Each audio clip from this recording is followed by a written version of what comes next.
Form.com and BMRodds.com, boys.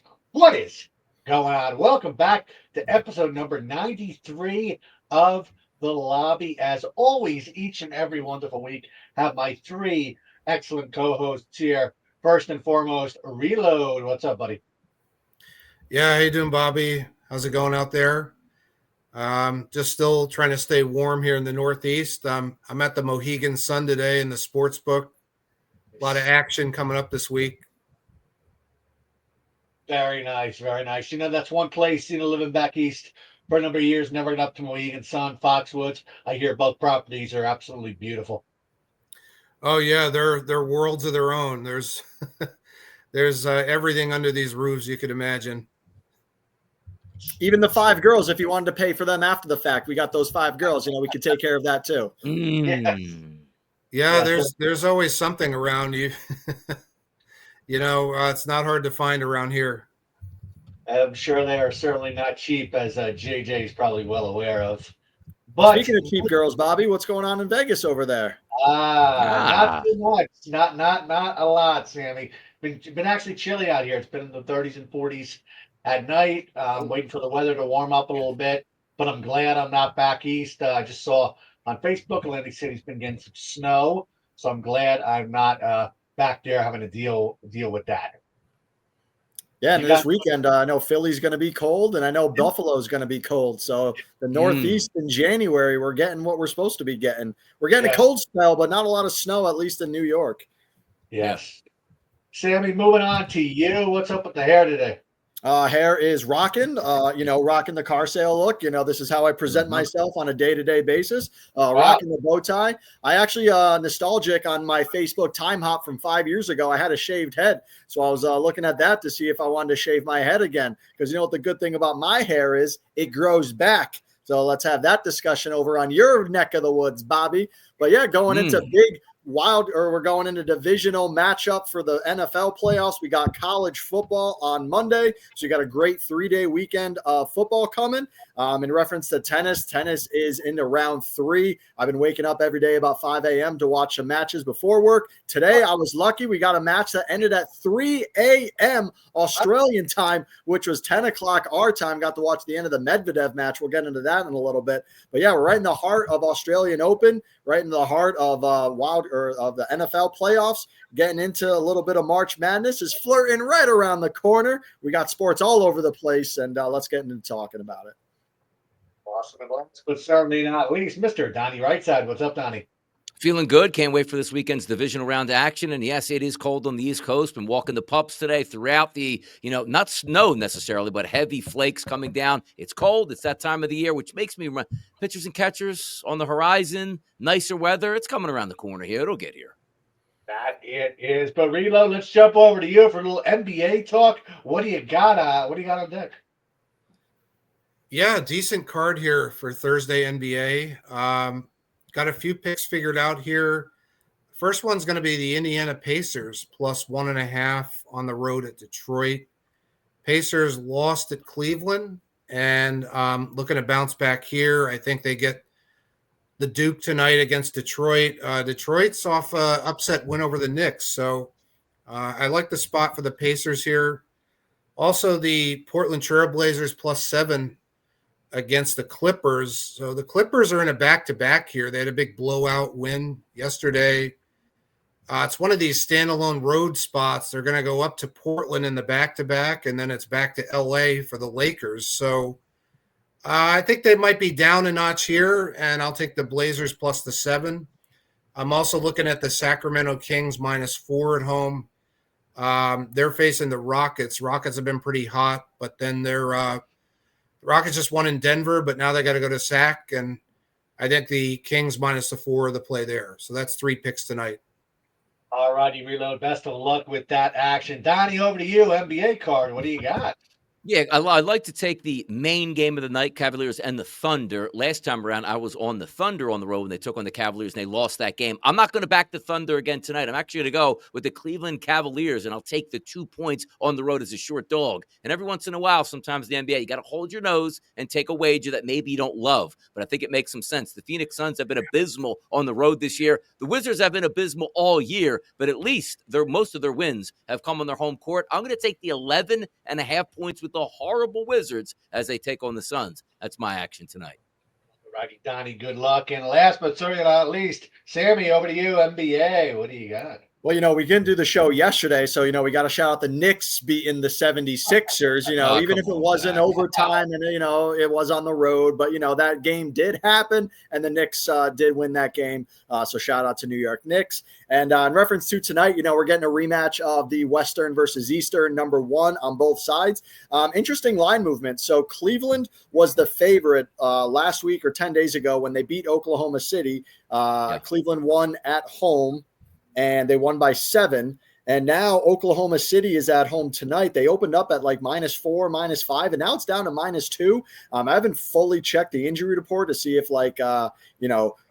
Alec or Chris Alexander, if SGA is playing or not. I imagine that line would shift way more if he was out. So just based off line movement, I'm almost thinking of taking Cleveland again, but I think Oklahoma City is overall the better team. It might just be who the home team is, but definitely one to watch, definitely one, to pay attention to, because this is a potential future finals matchup. Or are these teams not ready to compete with the big boys when it comes to the playoff time? So some of these regular season big time, once they get into the playoffs, you have to beat 4 out of 7, and you got to win 3 series just to make it to the finals. Can they compete with a Boston who might coast during the regular season and then come out to shine in the playoffs, just like Golden State used to do, 5 to 8 years ago, where they would coast in the regular season after the 73 wins and then just make it to the finals every single year. So I'm definitely interested in that matchup, especially with a light day there's no football. I'm going to have my 2 tennis screens going, of course, but this is definitely an NBA game that I definitely don't pay attention from a day to day, but this game for sure I'm going to be paying attention to, because this game in January is going to be setting up your April, your May, your June matchups, your mindset, and how you look at games. And then the other matchup, I do like Detroit over the Pacers, just to pick them over the Pacers at home. But the game of the day is Cleveland and Oklahoma City. Exciting. Righty, Sammy, thank you and good luck with that. Donnie, let's jump over to you. College football, Ohio State and Notre Dame in the championship game coming up here on Monday. What do you got? What do you like in this one? Yeah, it's almost like you take a look at Ohio State and say, recency bias is going to get you in. How good were they against Oregon and flatlining Texas, when actually that game was a first and goal from the 1, a punch it in and a chance to tie, which ballooned up to a 14-point number. Long time to prepare for these 2 games. I don't think Notre Dame is going to win the game, but I'd be willing to say that Notre Dame will stay within the 8.5 to the 9 points in here. If you're looking from a perspective of, let me take some props, Travion Henderson, Quinshon Judkins, anytime touchdown market, I think makes a lot of sense. But I do think most people are looking at Ohio State as the better team and should win. You don't really need style points in the final game of the season. You just want a victory. I think Notre Dame keeps this game close. Would say Ohio State wins the game. But again, if you're looking for any touchdown markets here, Judkins for me and Travion Henderson, both priced around that -105 to +105 numbers. At least one, if not both of them, I do think can score a touchdown in this game. All right, Donnie, thank you for that insight. Reload, over to you, buddy. Ohio State, Notre Dame, Monday night. What do you like? Yeah, as we've talked about the last few weeks, I've been on Ohio State the whole way through. I've got my Ohio State futures ticket at +500. I think most people who have a +500 ticket going into the championship would probably try to hedge it somehow on Notre Dame. They'd probably try to do a money line on Notre Dame or spread pick on Notre Dame, try to win both. I'm not doing that, though. I'm actually going to add another unit on Ohio State minus the 8.5 for good measure and hope for the big win to get even another unit on Ohio State Buckeyes. That's where I'm going. All righty. Well, good luck with that. And Sammy, last but not least, Ohio State, Notre Dame on deck. What do you got? Yeah, I'm kind of on board with both of the guys here, because I as well have a small future on Ohio State. It's nothing crazy. I bet them before the playoffs. So, I have them at 4.5 to 1. I have them at a less price.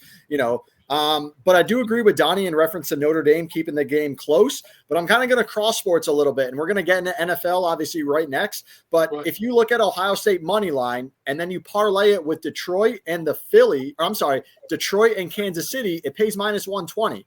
I know Wager All Sports did a cross-sport parlay last week, which was a pretty easy one. And again, we're going to get in the NFL. You got Kansas City, Detroit, Philly as a parlay. That's the squares bet of the week. You got Kansas City and Detroit as a Saturday parlay. Pays minus 230. Maybe that's too juicy. Add Ohio State in there, pays minus 120. You add Philly in there, it pays minus 103. So there's definitely a way for to get some cross sports in there, to get some money line parlays at a smaller price. That's where I'm looking at a Detroit, Kansas City, Ohio State money line parlay minus 120. Yes, that's going to be 3 days of action where your money's tied up, but I think that's the safest play to go. I certainly have opinions on the spread, but if you're just looking for the safe play, which is the square play, which is what Vegas is hoping for, Vegas wants one of these underdogs to hit, and they're going to kill every teaser and every money line parlay for the weekend.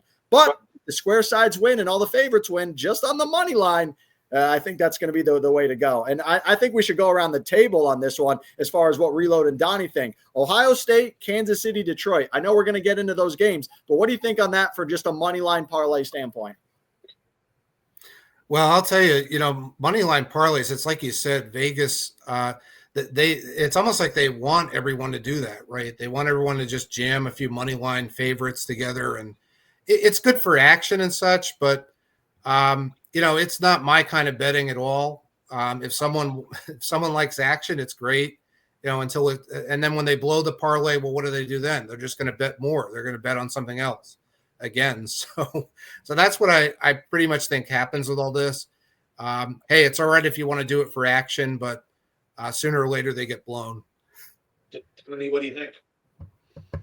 I think the interesting part about it, too, is you try to pick out which is the one that could blow it up here. Would you say that it would be Houston? I think Detroit's going to win going away. I think Ohio State's the better football team and wins. The one way I get a little bit nervous is Kansas City, probably playing a tight game, but it is fun for action. But the best part is they always look sensational. Once you hit enter, once you hand your money over, like, ooh, this looks really good. And then like, how did Detroit get beat? I can't believe it. So we've all been there before. You just hope for the best on those. Uh-oh. Bobby, you're not there. You lost your sound, man. Oh, no. There, hello. Bobby, you're not there. What the hell? Nope, there you are. Hey. Well, now it's know on what me. happened. Yeah, That's put it on weird. Sammy. I think it's you. I think it's you, Sammy. I think it's you. No, you can all hear me. All right. Well, anyway, Can you not Australia. hear me? Sam. Can you hear me? Yeah, Yes. I can hear you. Yeah. Yep, we got you. I think you're having technical difficulties over there. I'm not having any technical difficulties. Me, Donnie, and Reload all said, Bobby, we can't hear you. Donnie's laughing over there. You're trying to put the blame on this me. is so I'm good. going to I reverse like it. this back to you. All right. Listen, Uno it's reverse not on card. me. Take that It's not back. on you. It's not on me. It's on you. You're the one that couldn't hear me to begin with.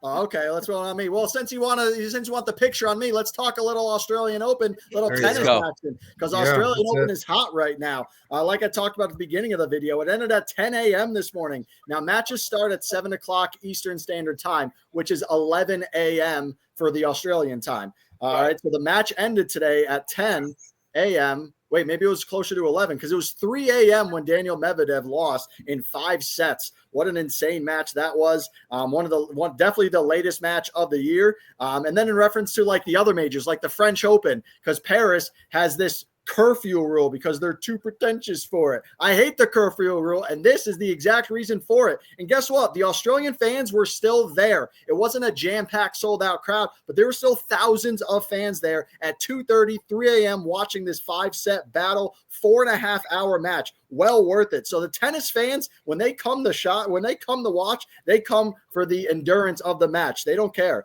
Obviously, you hope for the later match because then you're getting your money's worth. No one wants to see a 48-minute Paula Badosa 6-1, 6-0 match. Now, granted, if you bet on it, you're going to win some money, but no one wants to see the 48-minute match. They're there for the 5-hour match. They're there to get the money's worth.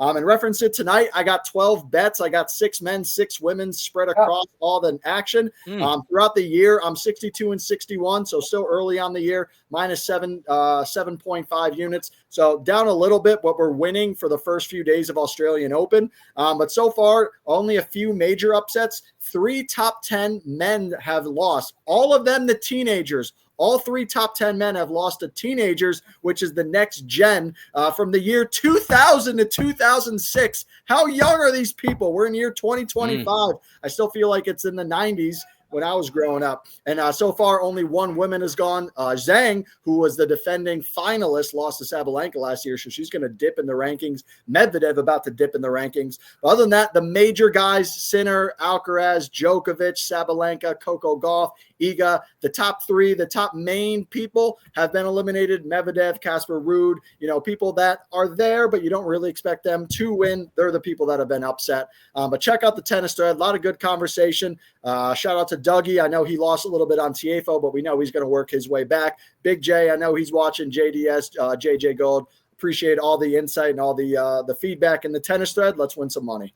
All righty, awesome, Sammy, and good luck to you and good luck to all your followers this coming weekend on all your tennis action. Oh, yeah, you know what? I also forgot I did a $100 contest. See, here's the funny part about the forum, and no one's even watching this right now. We're going to do a giveaway. If you're watching right now, timestamp this right now, and I'm going to send you $20. All right, timestamp this. We're going to be giving away $100 on episode 100. So 7 weeks from now, we're going to be. But you got to watch. We're not going to be putting it in the title. $100 giveaway. I did a $100 tennis giveaway. I only had 5 entries, and I am one of the entries. So only 4 entries. Want to know why? Because I didn't put it in my thread title. $100 giveaway. Last year, when I gave away money for the tennis threads, I had 25 entries on every single contest. So to other people in the forum, you have to watch other forum threads and have to be involved in the conversation. There's money that people are giving away if you just pay attention. Not everything's going to be smashing you in the face to say, hey, here's some free money. Maybe you got to earn it a little bit. Maybe you got to involve yourself in the forum a little bit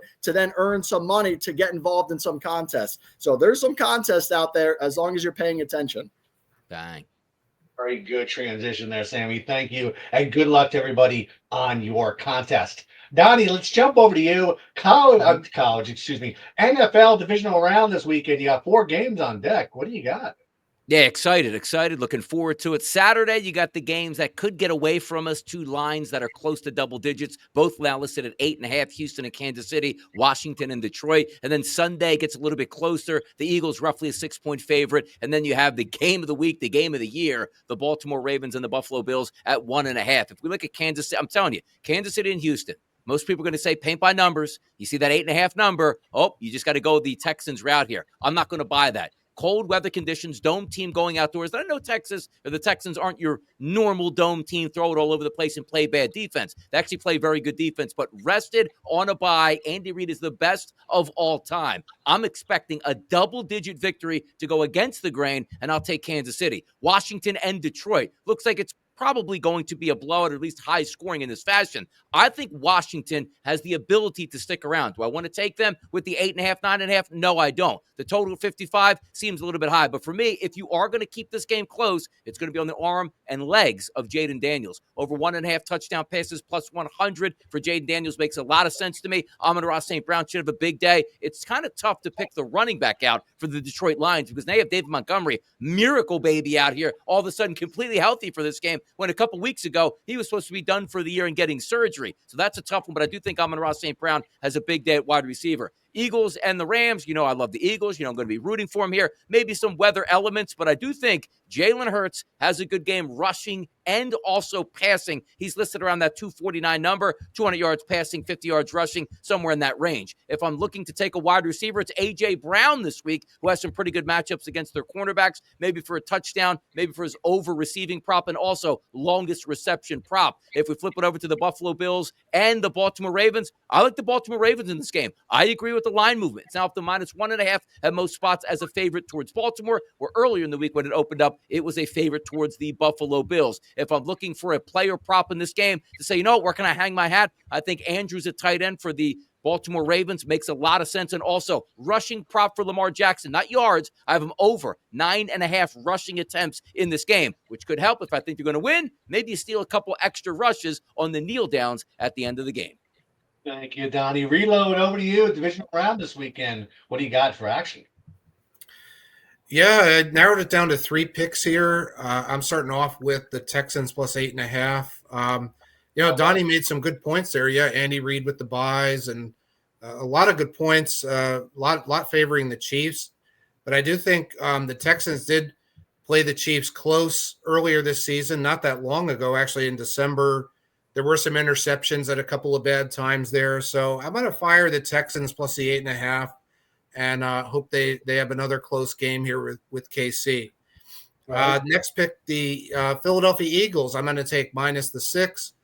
I know I usually don't take favorites, but I like the number here. I think it should have been a little higher. They beat the Rams pretty bad earlier in the season, and now they're laying 6 at home instead of 3 on the road. So I'm thinking the number is still pretty solid there to lay the 6. And liking the Eagles in that spot. Final pick is going to be the Bills-Ravens, which is the big game everyone's going to be watching. I like the under 51.5. Just think the number's too high here. They played in the regular season, went under in that game, and now the total is even higher, which should be an even much more intense game than that was in the regular season.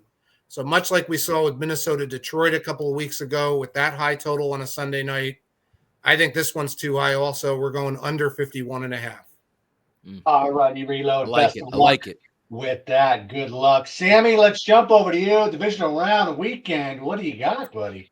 Yeah, super exciting, kind of like we talked about when we were talking about the Ohio State. In reference to the spreads, I do have opinions on some of them, but I'm really leaning towards a money line parlay. I really don't think I'm going to end up betting the spreads. I do like Kansas City minus the 9.5. Andy Reid coming off a bye, all the stats that come off that. And I just think that it's one of those games where Houston won as an underdog at home. So everyone's like, oh, they got some momentum. They played so good. And then it's just setting up for a classic fail game, just where they step down a little bit. Kansas City hasn't played in 3 weeks. So all their guys are going to be super healthy, super ready to go. Maybe Houston first half, maybe they start off fast. Kansas City starts off slow, then they pick it up. But overall, I would really think that Kansas City would cover that game. I like Washington plus 10. I definitely think that they're just a better team to get the cover rather than Houston with that big number. I definitely think that Washington can compete with Detroit. Should be a high scoring game, and Washington has that offense to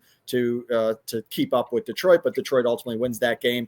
The Rams, I think, are 9-3 with Cooper Kupp and Puka Nacua and Kyron Williams healthy. So I'm definitely going to ride that. I think the Rams are the best team to have the upset if there's going to be an upset over the weekend. So I think that the Rams straight up have the best chance to win. Obviously, I don't like Philly just being a Cowboy fan. I don't really care who wins that game. I'm rooting against Philly naturally, but I think the Rams have the best shot, and I think the Rams will plus 6, but Philly might still take that game. And like I always said, when you're taking an underdog, the backdoor cover possibility there. And then lastly, I like the Bills over the Ravens at home. You could put any stat out there. You could put any reason on there. I don't think anyone is wrong if they think they like the Bills. I don't think anyone is wrong if they think they like the Ravens. My personal opinion is on the Bills. I think this is Josh Allen's time. And I think the winner of this game is going to be Kansas City. I'm rooting for it. I don't dislike Kansas City. I just want a new team to win. I'm sick of the Mahomes winning. I'm sick of the Kelsey. Again, I like them. I like Kansas City. I like Andy Reid. I just want a new team to win. And I think that the winner of the Bills-Ravens, whoever wins that game, is going to go into Arrowhead and upset Kansas City. And we're going to have a new team in the Super Bowl. And whether it's Lamar, whether it's Josh Allen, whether it's Bills or Ravens, both of those teams deserve a shot. And to validate their career, really, Lamar Jackson, potential 3-time MVP, Josh Allen, maybe the MVP this season. Again, another debate. Those teams need a Super Bowl to at least validate the last 5 years of their career. If not, you can have all the MVPs and all the great regular season you want. If you're not getting Super Bowls or at least championship attempts, it's all for nothing. Just ask Dak Prescott and the Dallas Cowboys. Sammy, we thank you guys for your insights this weekend, and best of luck. Sam, this upcoming weekend or early next week, we're going to be doing the yearly BMR award show. The only thing I have to say for you before we do that, please fix your hair. Please fix that hair. Bobby, in reference to my appearance, I am adaptable. I can go shaveless. I can go stash. I can go goatee. I can shave my head. I can spike it up. I can put it down. So you tell me what appearance you want out of me, and we'll make it happen. Will do. If Flying Illini is watching this, he would probably want to see you naked. That would be his. Boy. There you go, Illini. There we There's some go. nipple action. And on that note, boys, best of luck on all the weekend action on every sport that you're watching. We'll see you around on the floor. See ya.